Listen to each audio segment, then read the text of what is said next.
very much. Good morning. We might just kick off with some general musings on the regulatory burden in Australia. How difficult is it to do business in this country based on regulatory compliance factors? Did you want me to take that one, Alex? Yeah. Sure. I might kick us off. Danielle Wood, Chair of the Productivity Commission. What we found, we've recently completed 5 interim reports on productivity. There are different measures that you can draw on when thinking about the regulatory burden. Yeah. So some of those that we looked at included our rankings in various kind of global competitiveness scales. And what we found is that we've sort of tended to it looks like the burden has increased over time on a number of those different measures.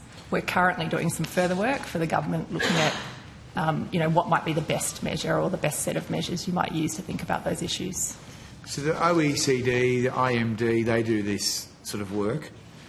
We appear to be trending in the wrong direction at the moment. Our trajectory seems to be heading south. So certainly on the measures that we picked up for the report, that was the case. It suggested that the burden is increasing over time and has been over an extended period. Yeah. So the IMD Competitiveness Index said that we fell 5 places in this last year. Why do you think that's happened? Senator Alex Robson, Deputy Chair of the Productivity Commission.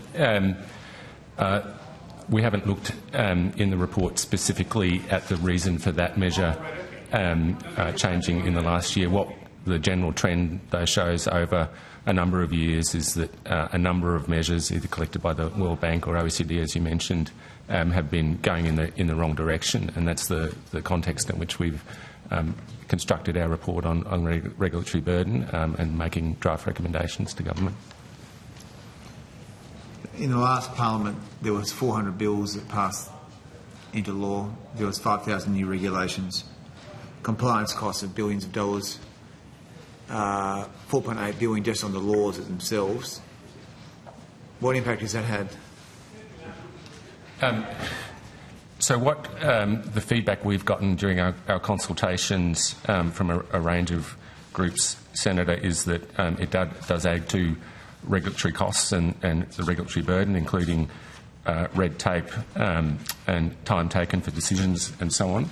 And that is, it is part of the cost of regulation, but it doesn't take into account the broader benefits of regulation. And so that is part of the exercise that we're doing at the moment around quantification of regulatory burden in Australia and providing advice to government on quantitative measures that could be used on a forward-looking basis. Well, that's interesting. So, as far as I can see, the last time anyone put some, I won't incorporate that into Hansard, it's not appropriate.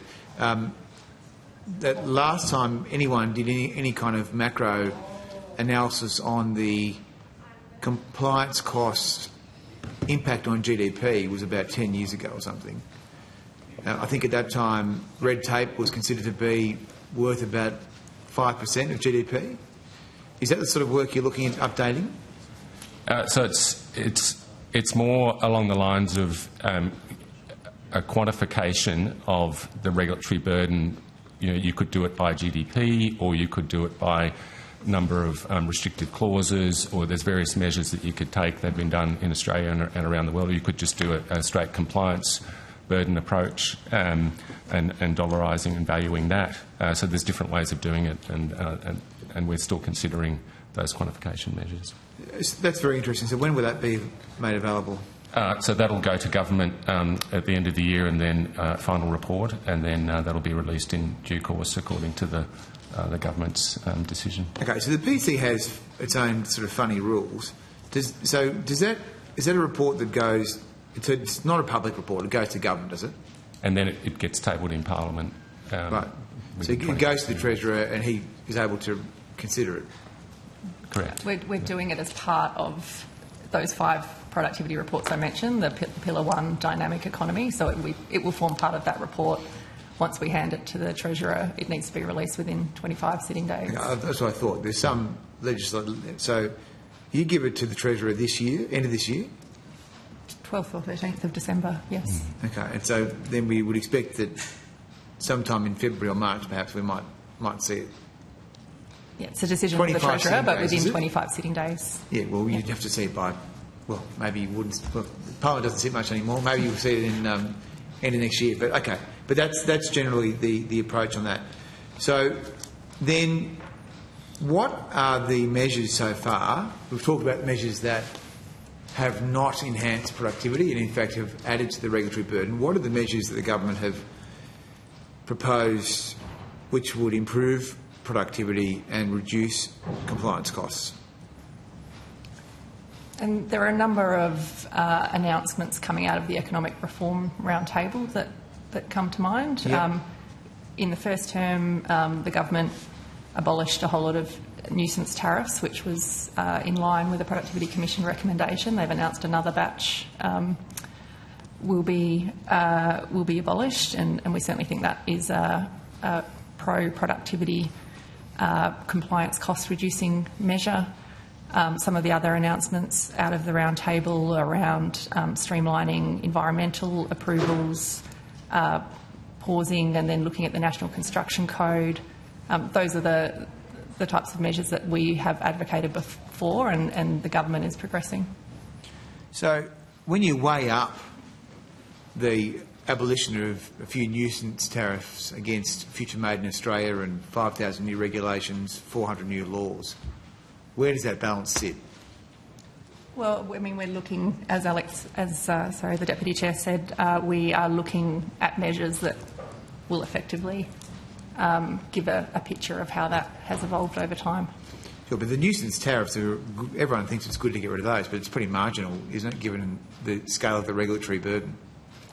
I mean, a point that I've often made in debates is governments are going to have to do a whole lot of different things across a range of fronts. So I gave that as an example. But, you know, they're going to have to pursue a whole lot of different measures in order to reduce compliance burden and to boost productivity growth over time. They're going to have to. So your evidence is they're going to have to reduce the regulatory burden to drive Australia's productivity. That's your evidence. Our evidence is that would help improve Australia's productivity. It would help. It would help. Fair enough. And we haven't yet seen what that's going to look like because you are providing some inputs into that. I mean, I would say it's an ongoing process. It's an ongoing process. Okay. But I think a reasonable person would expect that if you're doing all this scoping work of the regulatory burden, then you would be expecting there to be more action. I think there has been, as I said, a number of things, just as an example, coming out of the Economic Reform Roundtable. We've put a number of other proposals on the table as part of these reports and we'll send the final to government at the end of the year. Okay. I have to say, I thought you did a good job with the report which looked at the Office of Impact Analysis. So effectively your position is that the Department of PMC, it does a job at the moment. It's been doing that job for a long time under a lot of different governments. How effective is it? Yeah, so we looked at this in the Pillar 1 interim report, Senator, and so the Office of Impact Analysis has been around, you know, in various forms for several decades. It was once part of the Productivity Commission in its previous life at the OBPR. And, you know, it's an important part of Australia's regulatory gatekeeping architecture. It regulates helps control the flow of regulation in the sense that it provides advice to governments on and regulators on costs and benefits and impacts of regulation. It doesn't make regulatory decisions or policy decisions, but it's an important part of that process. What we found in the report, based on our own analysis and feedback from various places, was that the advice that it's providing to government, and this has been over, you know, it's not a recent thing, that it's not that well timed in the decision-making process. So that could be, you know, done in a better way. And also, we've made a draft recommendation around an independent commissioner should be in charge of or oversee that Office of Impact Analysis. It would still sit within PMC, but it would give it that additional bit of independence without taking it right outside of government, so it still has that contact with government decisions and can still remain relevant in that regard. So why do you recommend that the head of the OAI would be independent? Well, as I said, Senator, it's a process that's important for government decisions, but it should be overseen by someone who is willing to give frank and fearless advice. You don't think the Prime Minister's Department's doing that? I'm not saying that at all, Senator. I'm just saying that that is part of beefing up that process in the sense, as I described earlier, that the decisions that are taken within government with respect to that advice, the timing is off, and the advice is often not provided in a way that's useful for decision makers, and that's been the case for a significant period of time. So the evidence they gave on Monday was that they had considered the 400 bills in the last parliament. They, I think in a couple of cases, asked there to be some more work done, but in effect it felt like it was a bit of a rubber stamp, which I think in fairness has been a rubber stamp for a long time preceding this particular government. So effectively your advice is that it needs to be strengthened, there needs to be independence, so that you do, in your language, get frank and fearless advice, no imputation intended. And so what has been the response to that particular proposal from government? Well, it's an interim report, so we wait. It's up to the government whether in the final report they adopt that recommendation or not. What sort of process would usually occur for a proposal like that? Well, the government would either accept it or not accept it. But the government responds to all your reports? Not formally. No. Not always? No. Senator Bragg, we're going to have to